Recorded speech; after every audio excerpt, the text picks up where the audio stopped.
Radio Prague International en français, les informations.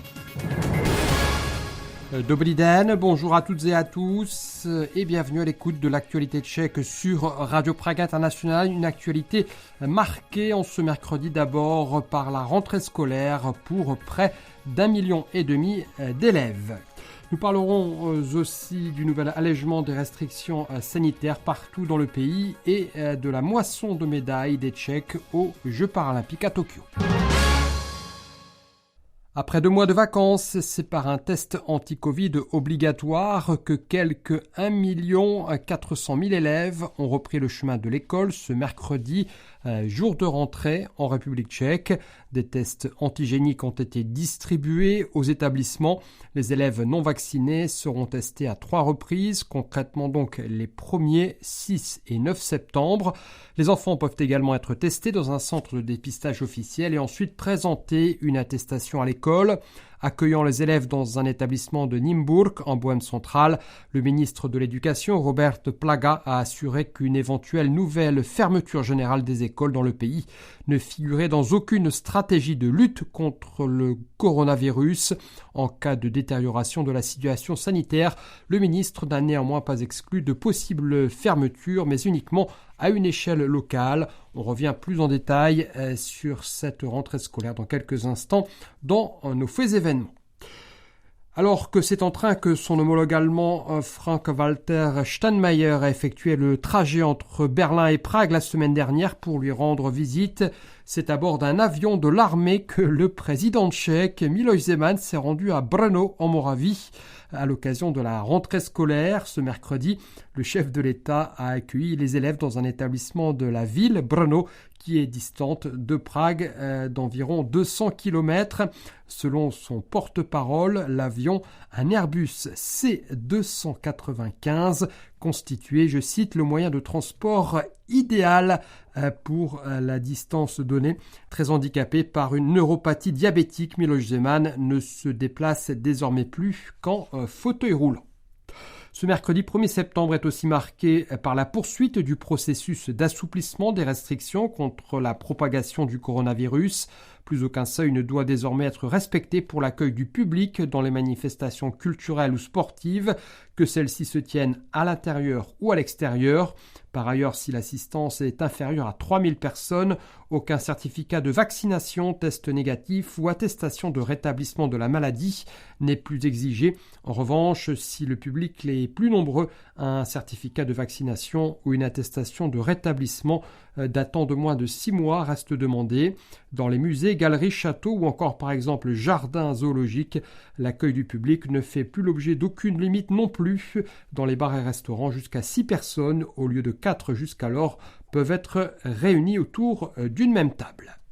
Avant de s'envoler ce mercredi pour la Slovénie où il participera au 16e forum stratégique de Bled, le Premier ministre tchèque a reconnu que son gouvernement avait mal géré l'évolution de l'épidémie de Covid en septembre de l'année dernière pour ce qui concerne le retour des vacances et la rentrée scolaire, et il a espéré que les choses se passent mieux cette année. Selon Andrej Babiš, sa déclaration « Best in Covid » qui lui a valu de nombreuses critiques et moqueries a toutefois été sortie de son contexte et a été exagérée par les journalistes et ses opposants politiques. Andrej Babiš s'est défendu en expliquant que sa déclaration, faite précisément à Bled, ne concernait pas seulement la République tchèque, mais l'ensemble du groupe de Visegrad, comprenait la Hongrie, la Pologne et aussi la Slovaquie.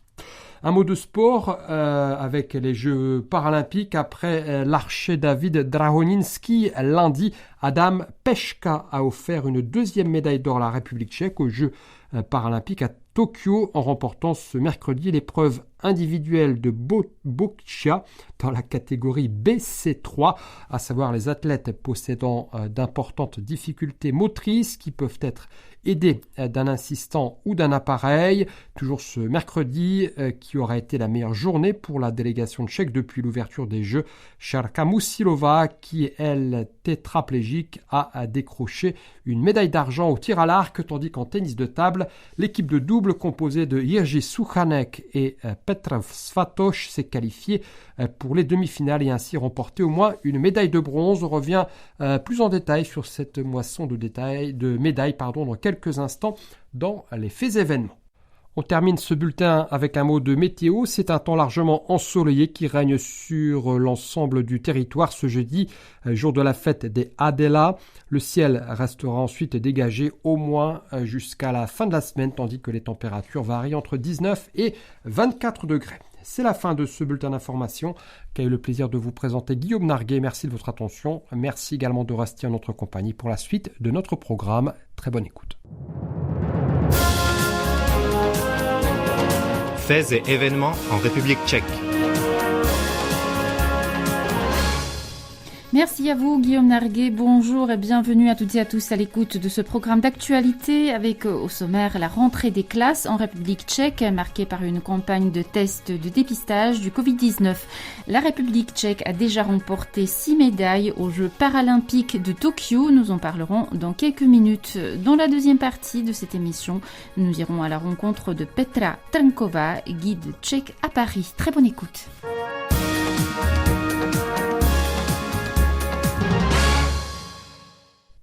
1 400 000 élèves ont repris le chemin de l'école ce mercredi en République tchèque, qu'ils soient enseignants, enfants, parents ou ministres de l'Éducation. Tous souhaitent que l'année scolaire qui s'ouvre, la 3e, marquée par la pandémie de coronavirus, se déroule aussi normalement que possible.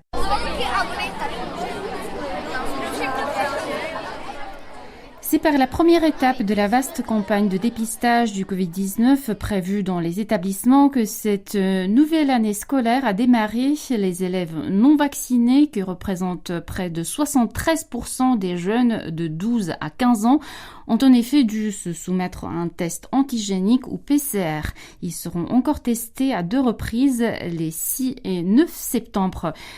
Si le nombre de cas positifs s'avère inférieur à 25 pour 100 000 élèves, des tests supplémentaires ne seront plus nécessaires au niveau national, a indiqué le ministre de la Santé. En revanche, la campagne de dépistage se poursuivra dans les écoles, districts ou régions où le taux de positivité sera élevé. Les écoles sont toutefois tenues d'accueillir également les enfants non testés. À la différence des autres élèves, ceux-là ont l'obligation, ne serait-ce qu'en théorie, de porter un masque de protection des voies respiratoires durant les heures de cours et de respecter une distanciation sociale. De même, ils ne sont pas autorisés à participer aux activités sportives et à chanter pendant les cours de musique. L'obligation du test et du port d'un masque ne s'applique pas aux enfants âgés de moins de 6 ans. Ce mercredi, le ministre de l'Éducation, Robert Plaga, qui a accueilli les élèves dans une école de Nymburk, en Boine centrale, a déclaré qu'une éventuelle nouvelle fermeture générale des écoles dans le pays ne figurait dans aucune stratégie du gouvernement dans la lutte contre le coronavirus. Le passage temporaire à un enseignement à distance redeviendra toutefois possible en cas de mauvaise situation sanitaire, mais seulement à une échelle locale. L'heure est donc toujours à un optimisme prudent dans une République tchèque où les écoles sont restées fermées tout au long du printemps 2020 et à quelques exceptions près entre octobre et avril 2021. Conséquence de quoi, au moins 50 000 enfants tchèques, déjà repérés par des enseignants, sont confrontés à de graves difficultés scolaires. On écoute le ministre de l'Éducation. Des cours de rattrapage pour les élèves décrocheurs seront organisés dès la rentrée. Ils se poursuivront à partir de janvier prochain pendant les 2 ou 3 années suivantes. Ces cours font partie du plan national de relance et seront partiellement financés par l'Union européenne.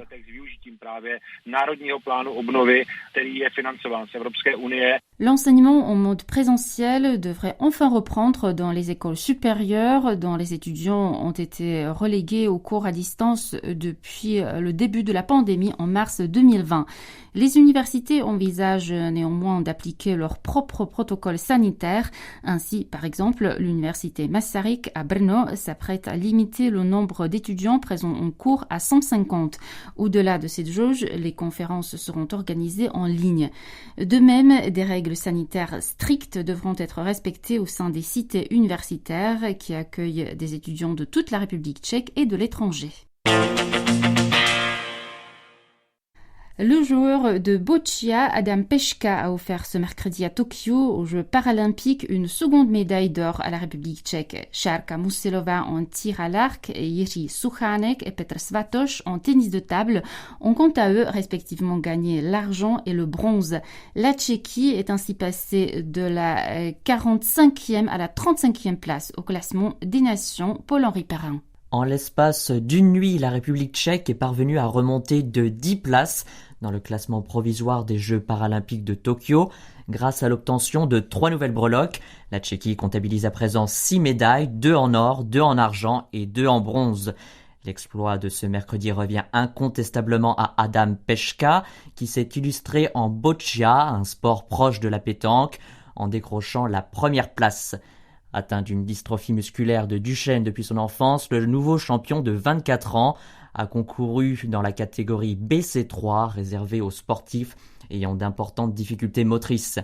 Malgré son jeune âge, Peška avait déjà remporté le championnat du monde au Canada en 2019. Cette nouvelle médaille constitue cependant son premier titre paralympique.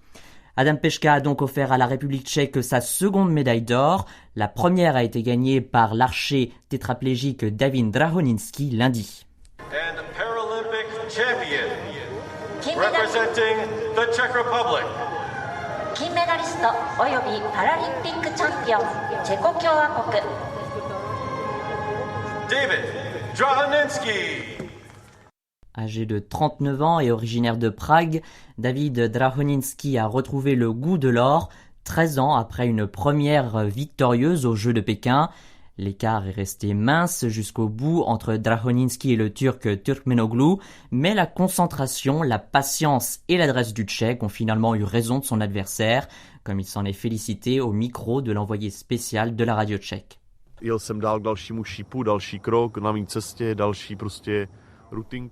me suis efforcé d'y aller pas à pas, de suivre ma routine. Heureusement, cela a fonctionné, et ce, même si les Turcs sont préparés à écraser leurs adversaires.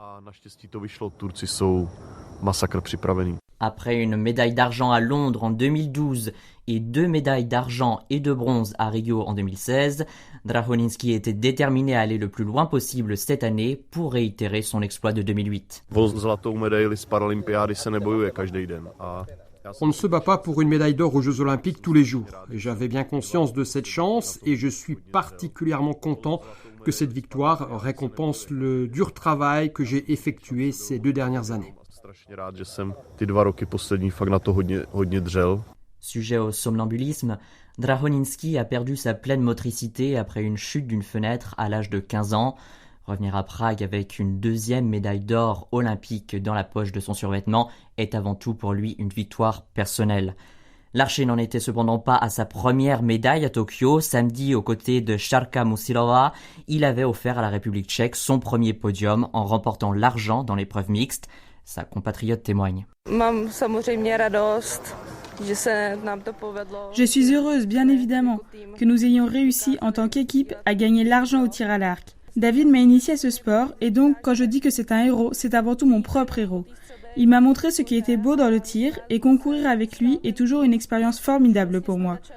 Aujourd'hui, il ne s'agit plus seulement de tir. Nous avons commencé à travailler ensemble avant les Jeux de Rio, puis nous avons enchaîné les compétitions et nous pouvons désormais tous les deux dire que nous formons une véritable équipe.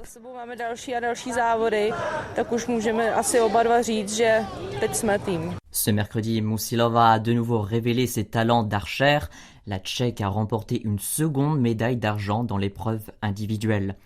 Avec une délégation composée de 28 sportifs, la moins importante de son histoire, la République tchèque est représentée dans 8 des 22 disciplines qui figurent au programme de ces 16e Jeux paralympiques. Outre le titre en boccia et leurs 3 médailles en tir à l'arc, les Tchèques se sont également illustrés au lancer du poids dimanche et en tennis de table mercredi. Les pongistes Jiří Suchánek et Petr Svatoš sont montés sur la 3e marche du podium de l'épreuve de double après avoir battu leurs adversaires thaïlandais.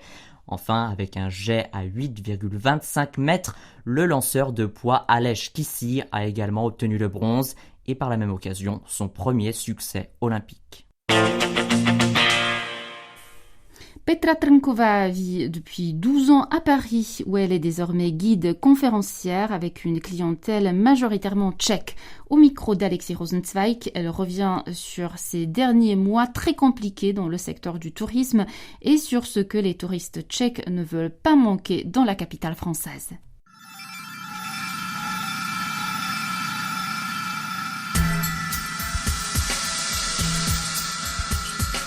Panorama. Pa. No. Ra. Ma.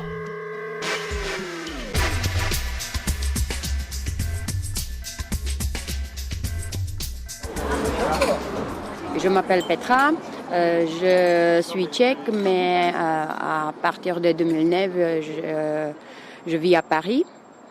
D'abord, j'ai travaillé en service public à l'ambassade de la République tchèque, mais après, j'ai changé le métier et maintenant, je fais une guide conférencière. Alors, vous avez un site qui s'appelle Paris sur mesure, en tchèque. En tchèque, c'est Paříž na míru, Paris sur mesure. Donc, souvent, j'accompagne les individuels ou des petits groupes, ou si je ne suis pas présent, ou c'est pas obligatoire d'être tout le temps avec moi. Donc, je leur présente un itinéraire, qu'est-ce qu'on peut voir, où on peut manger, les choses que je peux recommander parce que j'ai l'expérience personnelle. Alors, on sort de bientôt 2 ans de galère pour tout le tourisme, tout le secteur du tourisme. Je suppose que pour vous, ça a été une période difficile. Oui, c'était une période difficile pour le tourisme entier parce que même les individuels qui étaient privés de voyager, les agences de voyage aussi qui avaient déjà l'obligation vers les hôtels. Donc, c'était un cercle qui maintenant recommence de petit à petit rattraper cette période de deux ans. Mais ça va pas être facile parce qu'on voit qu'il y a beaucoup des hôtels, beaucoup des agences qui ont fini leurs activités. Est-ce que vous espérez pouvoir reprendre cet automne, que la rentrée vous amène de nouveaux clients, peut-être qui ont été frustrés de ne pouvoir voyager avant ? Oui, je vois déjà les personnes qui ont courage, qui ont commencé de voyager cet été. Avec le changement autour de Covid, c'était pas facile, mais ils ont bien réussi. Et maintenant, à partir du septembre, je vois déjà, j'ai les clients qui soit reviennent, et il y a les agences qui commencent à opérer. Donc, c'est bien. Je vais avoir 2 ou 3 longs week-ends de 4 jours. Donc j'espère que ça va durer plus que l'année dernière, quand à partir d'octobre, c'était de nouveau enfermé. Qu'est-ce qui marche le mieux auprès des touristes tchèques à Paris ? Qu'est-ce qui les attire le plus ? Donc si on est la première fois à Paris, c'est vraiment la Tour Eiffel, que tout le monde adore. Mais c'est de plus en plus difficile d'accéder, parce qu'elle était fermée, ça fait 1 an. Maintenant, elle se prépare pour le changement des couleurs un petit peu plus sciante à cause des Jeux olympiques en 2024. Donc c'est la Tour Eiffel surtout, c'est Notre-Dame qui aussi est sous les travaux et c'est aussi les restaurants. De plus en plus de gens, ils profitent et ils veulent essayer des nouveautés et du vin aussi. Quel restaurant par exemple ? Par exemple, moi, j'aime bien les restaurants, rapport qualité-prix, le bouillon Chartier. Il y en a 3 ou 5, il y a très anciens, mais il y a des nouveaux où vous pouvez goûter les trucs très typiques, comme bœuf bourguignon, canard confit, parce que souvent, dans les endroits très touristiques comme Quartier Latin, la qualité est beaucoup plus bas que cet endroit typique et pour bon prix. Et le prix beaucoup plus élevé dans le quartier latin, je suppose. Est-ce que vous avez un endroit préféré à Paris où vous n'emmenez pas forcément les touristes ? J'ai un endroit que j'aime beaucoup et c'est pas loin de centre touristique parce qu'il y a beaucoup de gens côté Louvre. Mais juste vous échappez quelques centaines de mètres et vous êtes dans le Palais Royal avec le jardin qui est magnifique où vous pouvez s'installer, où vous pouvez manger votre sandwich. Donc le jardin du Palais Royal, j'aime beaucoup. J'aime beaucoup les passages couverts qui sont pas aussi pas si touristique. Ouais. Et maintenant, il y a une bonne découverte qui a beaucoup changé dans les années dernières, et c'est Bastille. Place de la Bastille, il y avait beaucoup de rénovations. Il y a un nouveau accès jusqu'à Porte d'Arsenal. Donc ça, je recommande vivement et je fais souvent. Si quelqu'un arrive et il connaît Paris bien, donc c'est une bonne découverte que où vous pouvez aller. Est-ce que vous organisez des parcours ou est-ce que les touristes qui viennent de Tchéquie sont intéressés par les traces tchécoslovaques ou tchèques à Paris? Oui, souvent c'est ça.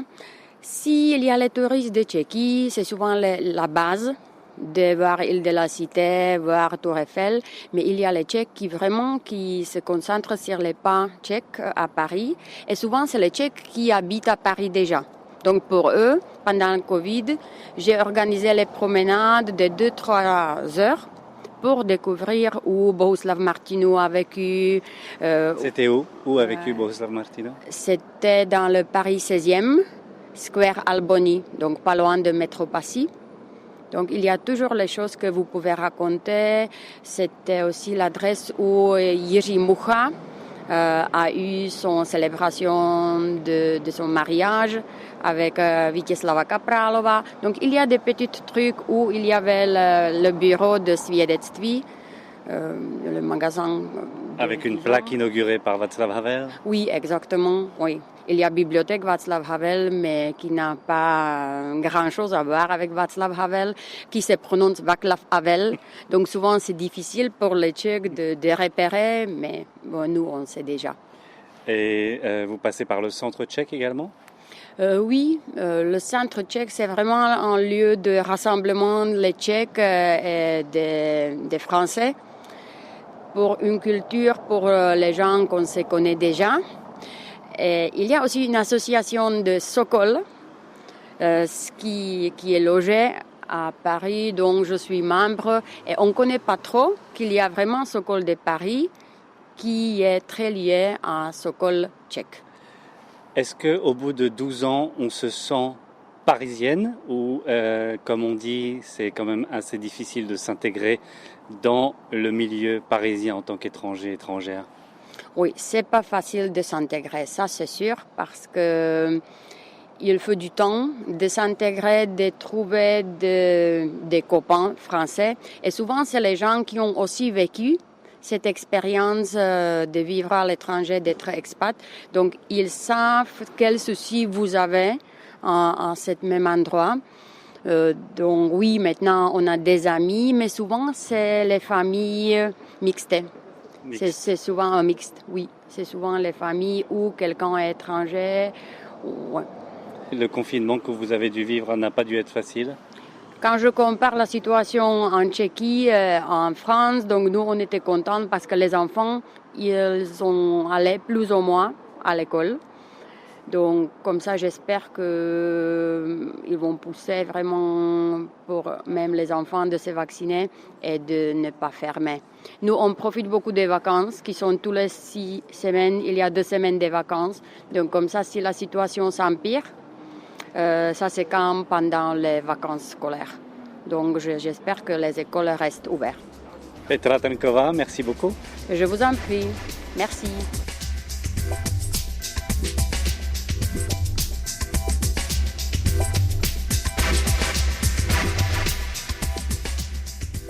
Voilà, c'est ainsi que se termine notre émission. N'oubliez pas de faire un détour par le site internet de Radio Prague International, français.radio.cz et par nos réseaux sociaux pour nous retrouver tous nos entretiens et reportages. Portez-vous bien. À demain. Naslyšenou.